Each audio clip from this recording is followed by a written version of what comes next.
حضرت حوا روایت کے مطابق 20 مرتبہ یا 40 مرتبہ پریگننٹ ہوئی.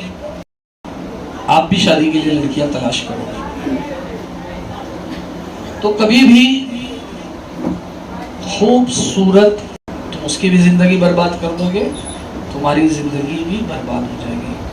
کہ آج کل جتنی یہ لو میرج ہو رہے ہیں ایسے ہی لڑکیوں کے لیے بھی ہے کہ جب رشتے آئے یا رشتہ طے کرنے کی بات آئے. السلام علیکم ورحمۃ اللہ وبرکاتہ.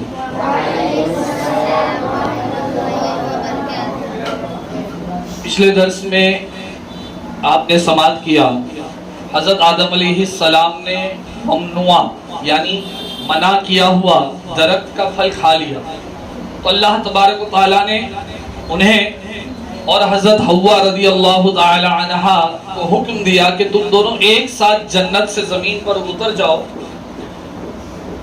اور یہی حکم حضرت آدم علیہ السلام کی پشت میں یعنی پیٹھ میں موجود ان کی اولادوں کے لیے بھی تھا.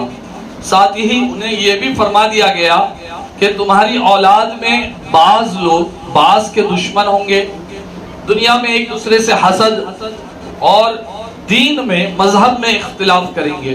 نیز زمین میں تمہیں ایک خاص وقت تک ٹھہرنا ہوگا اور نفع اٹھانا ہے، اور اسی میں تم لوگ زندگی بسر کرو گے اور اسی میں ملو گے اور اسی سے اٹھائے جاؤ گے. اور اے اولاد آدم، اگر تمہارے پاس میری طرف سے کتاب اور رسول کی صورت میں کوئی ہدایت آئے تو جو میری ہدایت کی پیروی کرے گا وہ نہ دنیا میں گمراہ ہوگا اور نہ آخرت میں بدبخت ہوگا، کیونکہ آخرت کی بدبختگی دنیا میں حق راستے سے بہکانے کا نتیجہ ہے. تو جو کوئی اللہ تعالیٰ کی کتاب اور اس کے برحق رسول کی پیروی کرے اور ان کے حکم کے مطابق چلے وہ دنیا میں گمراہ ہونے سے اور آخرت میں اس گمراہی کے عذاب اور وبال سے نجات پائے گا. اور اللہ کی ہدایت کی پیروی کرنے والوں کو نہ قیامت کی بڑی گھبراہٹ کا خوف ہوگا اور نہ ہی وہ غمگین ہوں گے، بلکہ بیغم جنت میں جائیں گے. اور جو لوگ کفر کریں گے اور اللہ کی آیتوں کو جھٹلائیں گے وہ ہمیشہ کے لیے جہنمی ہوں گے. ایک روایت میں ہے جو حضرت عمر بن خطاب رضی اللہ تعالیٰ عنہ سے مروی ہے کہ رسول اللہ صلی اللہ تعالیٰ علیہ وسلم نے ارشاد فرمایا، جب حضرت آدم علیہ السلام سے اجتہادی خطا ہوئی تو انہوں نے عرش کی طرف اپنا سر اٹھایا اور عرض کیا کہ اے اللہ، محمد صلی اللہ علیہ وسلم کے وسیلے سے سوال کرتا ہوں تو میری مغفرت فرما دے. اللہ تعالیٰ نے حضرت آدم علیہ السلام کی طرف وہی فرمائی کہ محمد کون ہے؟ حضرت آدم علیہ السلام نے عرض کیا، اے اللہ، تیرا نام برکت والا ہے. جب تو نے مجھے پیدا کیا تو میں نے سر اٹھا کر تیرے عرش کی طرف دیکھا تو اس میں لکھا ہوا تھا لا الہ الا اللہ محمد رسول اللہ. تو میں نے جان لیا کہ تیری بارگاہ میں اس شخص سے زیادہ کسی کا مرتبہ اور مقام نہ ہوگا جس کا نام تو نے اپنے نام کے ساتھ لکھا ہے. اللہ تعالیٰ نے حضرت آدم علیہ السلام کی طرف وہی فرمائی کہ اے آدم، یہ تیری اولاد میں سے آخری نبی ہوں گے اور ان کی امت تمہاری اولاد میں سے آخری امت ہے، اور اگر وہ نہ ہوتے تو اے آدم میں تمہیں بھی پیدا نہ کرتا. اور اللہ تبارک و تعالیٰ نے حضرت آدم علیہ السلام کی توبہ قبول فرمائی. اچھا، ایک نقطے کی بات یاد رکھیں، حضرت آدم علیہ السلام اور حضرت حوا رضی اللہ تعالیٰ عنہ کو جنت سے نکالنا یہ ان پر غضب فرمانے کی وجہ سے نہیں تھا، بلکہ یہ حضرت آدم علیہ السلام اور حضرت حوا رضی اللہ تعالی عنہ کی عزت اور شرف میں اضافے اور ان کے مرتبے کی بلندی کے لیے تھا، کیونکہ یہ دونوں جنت سے دنیا میں تنہا تشریف لائے. آپ نے پورا واقعہ سماعت کیا ہے، لیکن جب یہ واپس جنت میں جائیں گے تو کیا اکیلے جائیں گے؟ نہیں، بلکہ یہ تو جب جنت میں جائیں گے تو اپنی اولادوں کی 120 صفوں کے ساتھ جائیں گے. صف سمجھتے ہیں نا؟ صف مطلب لائن، 120 لائن ہوگی. اب وہ کتنی بڑی ہوگی، اس میں کتنے لاکھ کروڑ ارب لوگ ہوں گے، یہ اللہ ہی بہتر جانتا ہے. لیکن صفیں جو ہوں گی وہ 120 صفیں ہوں گی. تو یہ جو جنت سے دنیا میں تشریف لائے حضرت آدم علیہ السلام اور حضرت حوا رضی اللہ تعالیٰ عنہ، یہ ان کی عزت میں اضافے کا باعث ہے کہ جب واپس جائیں گے تو یہ اپنی اولادوں کو ساتھ لے کر کے جائیں گے.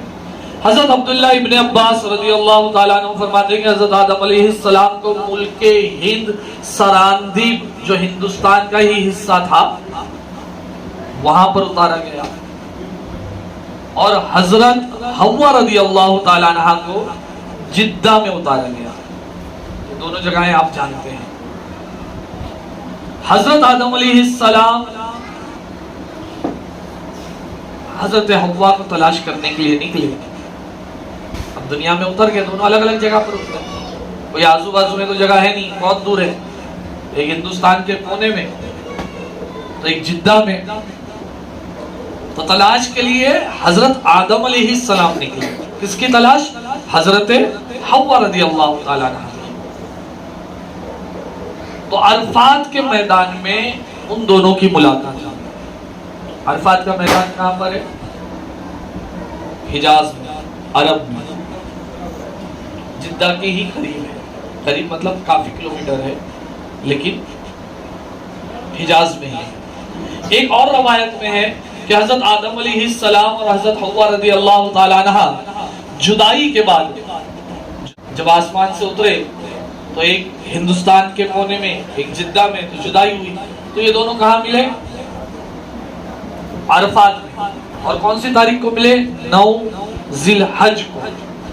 عرفات کے مقام پر جمع ہوئے، وہاں پر ملے، اور وہ انہوں نے ایک دوسرے کو پہچانا، دونوں میں تعارف ہوا. اسی لیے اس دن کا نام عرفہ ہے. آپ سنتے ہوں گے نا یوم عرفہ، یوم عرفہ. یہ کبھی آتا ہے معلوم ہے نا؟ بقرعید کے ایک دن پہلے 9 ذی الحج، یوم عرفہ. تو اس لیے اس دن کا نام عرفہ اور اس مقام کا نام عرفات ہو گیا، یعنی پہچاننے کی جگہ ہو گیا. اب آپ نے پچھلے درس میں سنا، سماعت کیا کہ حضرت آدم علیہ السلام نے زمین پر اللہ کا گھر بنایا. سب سے پہلے زمین پر اللہ کا گھر کس نے بنایا؟ حضرت آدم علیہ السلام نے. کیا بنایا؟ خانہ کعبہ کو بنایا. یہ پورا واقعہ آپ نے سماعت کیا. اب آئیے ہم حضرت آدم علیہ السلام کی اولادوں کا مختصر انداز میں تذکرہ کرتے ہیں. حضرت آدم علیہ السلام کی اولادوں کا جب تذکرہ کریں تو آپ کو یاد ہونا چاہیے، آپ کو یاد رکھنا چاہیے کہ منقول ہے کہ حضرت حوا رضی اللہ تعالیٰ عنہ جو حضرت آدم علیہ السلام کی بیوی ہیں، دنیا میں آنے کے بعد 20 بار یا 40 بار حاملہ ہوئی، پریگننٹ ہوئی. حضرت حوا روایت کے مطابق 20 مرتبہ یا 40 مرتبہ پریگننٹ ہوئی. اور جب بھی بچہ پیدا ہوتا ہے تو جوڑی میں پیدا ہوتا ہے. مطلب جس کو اپن جڑوا بولتے ہیں نا، جڑوا بچہ، تو جوڑی میں پیدا ہوتا ہے. لیکن جوڑی کیسی ہوتی؟ ایک لڑکا ہوتا، ایک لڑکی ہوتی. ہاں، ایک ڈیلیوری ایسی ہوئی، ایک پریگننسی کے بعد، حاملہ ہونے کے بعد جب انہوں نے بچہ پیدا کیا تو ایک بچہ ایسا پیدا ہوا جو اکیلے ہوا، جن کا نام حضرت شیش علیہ السلام ہے. ان کا تذکرہ آگے آئے گا بیان.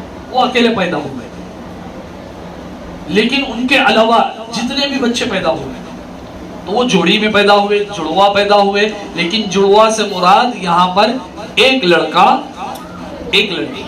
تو ایسے ہی دو جوڑی پیدا ہوئی الگ الگ، جس میں ایک کا نام حابیل اور دوسرے کا نام قابیل. تو یہ اللہ کی طرف سے حکم تھا کہ جب بچے پیدا ہوں جوڑی میں ہو تو اپوزٹ جوڑی کی ایک ایک کو لے کر کے شادی کرا دیں. جیسے کہ ایک لڑکا ایک لڑکی پیدا ہوئے تو یہ بھائی بہن مانے جائیں گے. پھر واپس ایک بچہ پیدا ہوا، ایک جوڑی پیدا ہوئی، لڑکا لڑکی پیدا ہوئے تو یہ آپس میں بھائی بہن مانے جائیں گے. کیونکہ اولاد آدم ہی انسان کو بڑھانے والی تھی، اور اس وقت حضرت آدم علیہ السلام کی اولاد کے علاوہ دوسرا اور کوئی تھا ہی نہیں، یہیں سے نسل انسانی بڑھنے والی تھی. تو اب کس طرح سے اس کو کیا جائے کہ نسل انسانی بھی بڑھے اور رشتے بھی شرعی رشتے ہوں؟ تو اس کا طریقہ یہ تھا کہ ایک جوڑی لڑکا لڑکی ہوئے وہ آپس میں بھائی بہن، دوسری جوڑی جو ہوئی وہ آپس میں بھائی بہن. تو پہلی والی جوڑی کا لڑکا دوسری والی جوڑی کی لڑکی، پہلی والی جوڑی کی لڑکی دوسری والی جوڑی کا لڑکا. تو ایسا شادی کر دیا کرتے تھے، نکاح کر دیا کرتے تھے. تو ایسے ہی دو جوڑی جس میں سے ایک کا نام لڑکے کا حابیل اور دوسرے کا نام دوسری جوڑی کے لڑکے کا نام قابیل، یہ آپ کو نام یاد رکھنا چاہیے. تو حابیل کے ساتھ جو لڑکی پیدا ہوئی وہ زیادہ خوبصورت نہیں تھی، لیکن قابیل کے ساتھ جو لڑکی پیدا ہوئی، مطلب حابیل کی جو بہن تھی وہ زیادہ خوبصورت نہیں تھی، لیکن قابیل کے ساتھ جو لڑکی پیدا ہوئی وہ بہت خوبصورت تھی.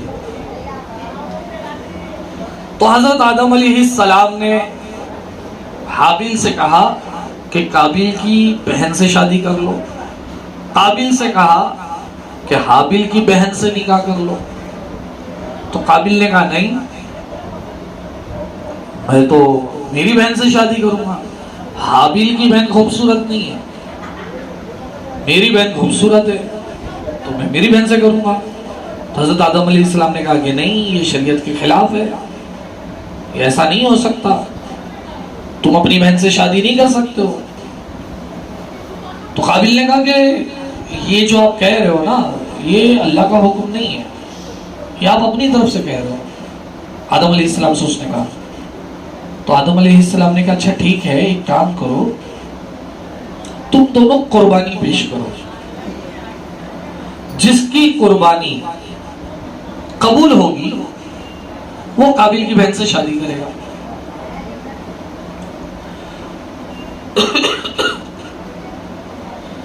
تو کیا ہوتا ہے، قابیل جو تھا وہ کھیتی باڑی کرتا تھا، تو اس نے کیا کیا، کچھ گیہوں لایا اور پہاڑ کی ایک چوٹی پر لے کے جا کر کے گیہوں رکھ دیا.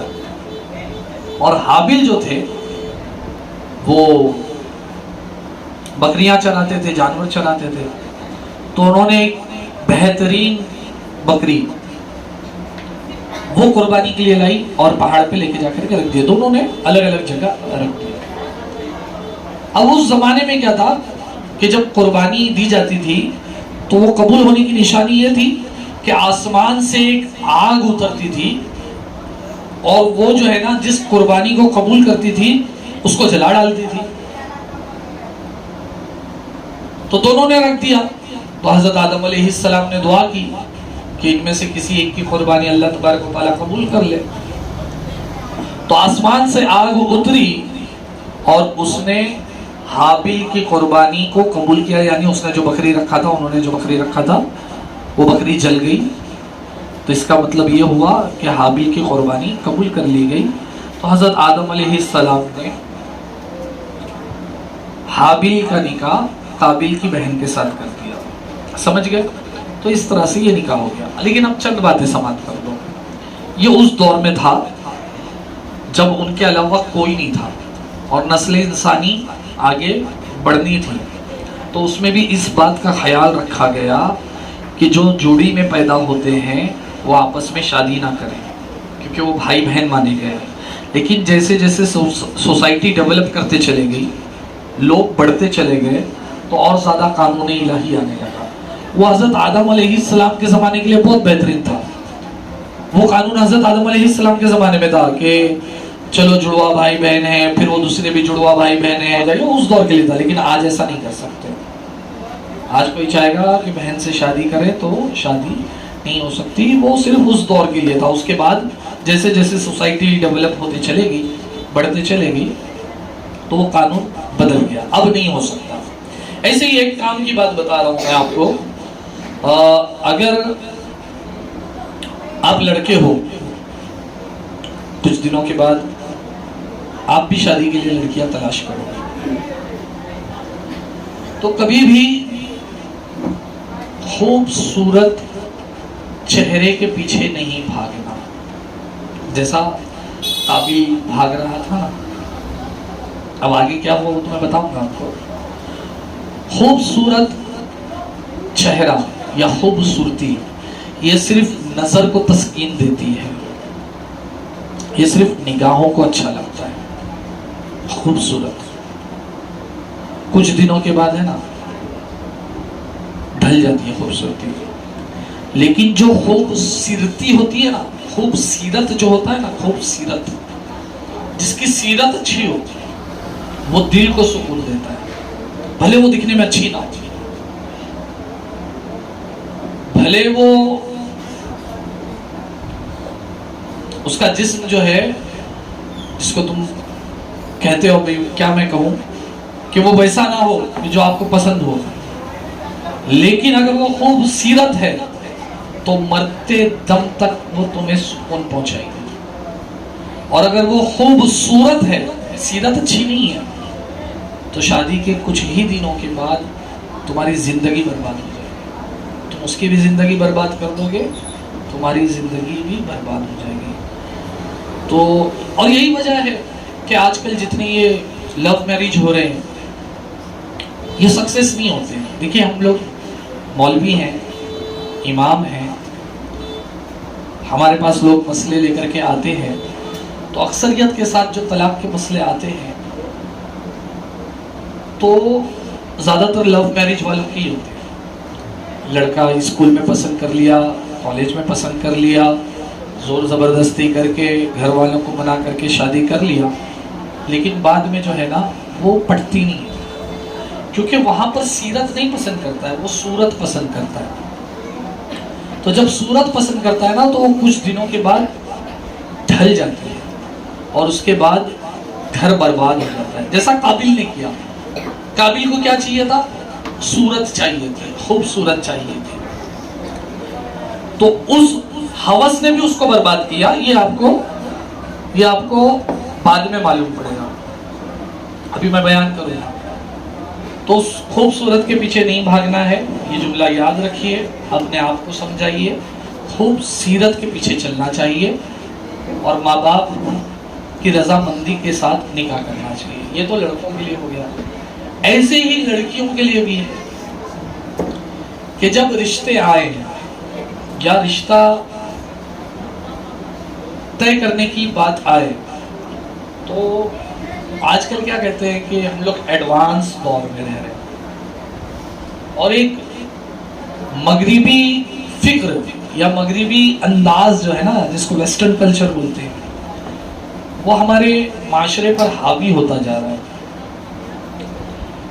تو لڑکیوں کے دماغ میں انسٹا کے ذریعے، فیس بک کے ذریعے، اور بھی دوسرے ایپس ہیں اور پلیٹ فارمز ہیں، ان کے ذریعے دماغ میں یہ ڈالا جاتا ہے کہ جتنا تم شو آف کرو گے، جتنا بولڈ بنو گے، اس کا مطلب ہوتا ہے کہ تم نے ترقی کی، بلکہ یہ اصل میں پستی ہے، یہی اصل میں گمراہی ہے اور بربادی ہے۔ پھر اس کے بعد لڑکیوں کے تعلق سے اکثر دیکھا گیا ہے کہ وہ دیکھتے ہیں کہ بڑے بال کا ہو، ڈیشنگ ہو، کیا بائک لے کر کے گھوم رہا ہے، آئی فون لے کر کے گھوم رہا ہے، یہ سب باپ کمائی ہے، اس کی آپ کمائی نہیں ہے۔ اور پھر اکثریت کے ساتھ بے روزگار لڑکے ہوتے ہیں جو صرف شو آف کرتے ہیں اور لڑکیوں کو اپنے جال میں پھنسا کے خود کی اور لڑکیوں کی زندگی برباد کرتے ہیں۔ تو جب کبھی لڑکے کی تلاش ہو تو لڑکا جو ہو اس کی بھی سیرت پتہ کرنا ضروری ہے۔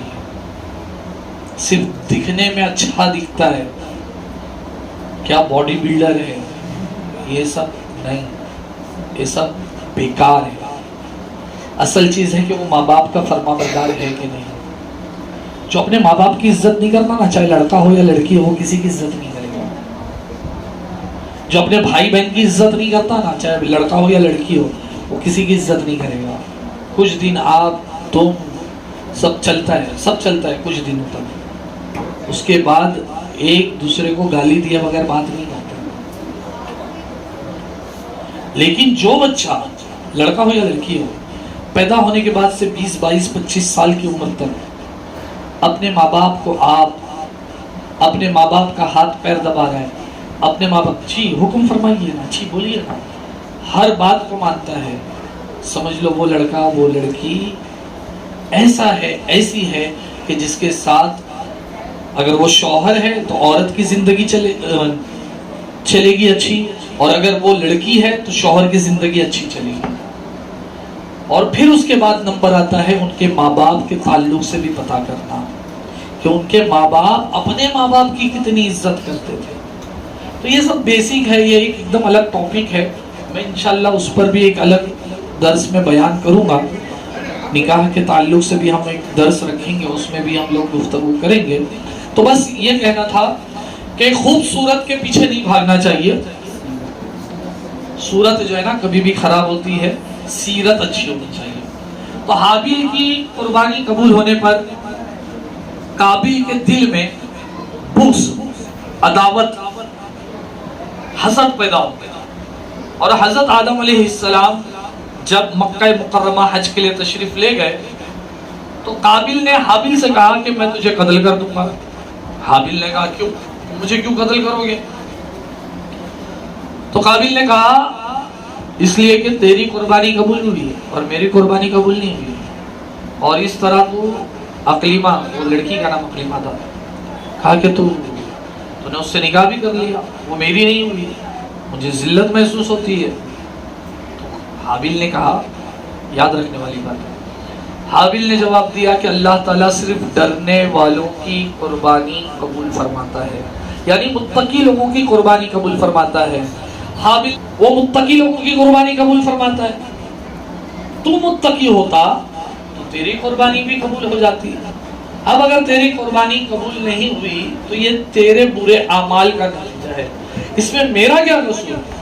اور پھر حابیل نے کہا اگر تو مجھے قتل کرنے کے لیے میری طرف ہاتھ بڑھائے گا تو میں تجھے قتل کرنے کے لیے اپنے ہاتھ کو آگے نہیں کروں گا، کیونکہ میں نہیں چاہتا کہ میری طرف سے میرا ہاتھ بڑھے تجھے قتل کرنے کے لیے، حالانکہ میں تجھ سے زیادہ طاقتور ہوں، لیکن میں اللہ سے ڈرتا ہوں اور میں یہ چاہتا ہوں کہ میں گنہگار نہ ہوں۔ حابیل کی باتوں کا قابیل پر کوئی اثر نہیں ہوا۔ ارے جب کوئی حسد میں ہوتا ہے نا، عداوت میں ہوتا ہے تو اس کو کچھ بھی سمجھ میں نہیں آتا۔ حاسد ہے، کسی سے حسد کرتا ہے، تم اپنے آپ کو بھی چیک کر سکتے ہو۔ سمجھ لو زید ہے، بکر سے حسد کرتا ہے، زید حسد کرتا ہے بکر سے، تو بکر جب چلے گا نا تو حسد بولے گا دیکھ کتنا اترا کے چلتا ہے، جبکہ وہ تو نارمل چل رہا ہے، لیکن یہ حسد ہے۔ زید بولے گا نا السلام علیکم کیسے ہیں آپ، بولے دیکھ کتنا مٹھے چالے کر رہا ہے، حالانکہ وہ تو نارمل بول رہا ہے۔ زید ہے، بکر اس سے حسد کرتا ہے، تو زید نے اچھا کپڑا پہن کے آیا، وہ نہیں بول رہا ہے کہ میں اچھا کپڑا پہن کے آیا ہوں، میں نے برانڈیڈ کپڑا لیا ہوں، کچھ نہیں، بس اچھا کپڑا پہن کے آیا۔